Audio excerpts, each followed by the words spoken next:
ยางขาดสารอาหารเขาสังเกตยังไงเปลือกแข็งหู้น้ำยางไม่ค่อยมีหู้น้ำยางสิลดลงหู้น้ำยางสิหน่อย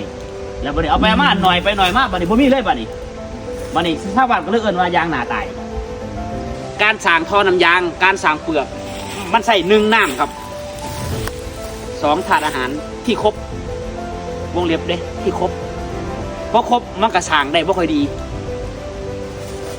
ถ้าครบนี่มันสิสร้างได้ไงคือคนนี่นะเอาเป็นหยังเวลาเขาไปหาหมอนี่เวลาเขาป่วยนี่เป็นหยังหมอคือยังเอาอาหารใหม่เขากินอาหารที่เขาจะจัดว่าอาหารสังเกตตรงเด้อมันสิมีครบหาหมูเลยครับต้มไก่ใส่บักฟักหั่น ต้มไก่ใส่บักฟักแล้วมันก็สิมีอีหยังแน่ที่เขาจะให้มาแล้วมันสิครบหาหมูผลไม้มีนมมีไข่มีผลไม้สมมา2เปียงนี่แหละคือว่าได้ต้องการกินหลายแต่ว่าต้องการกินครบแล้วถ้าคนได้กินอาหารครบหาหมูแล้วก็ได้ยาขาเชื้อโรคไปนำอาจารย์นี่คือคนป่วยจิตปืน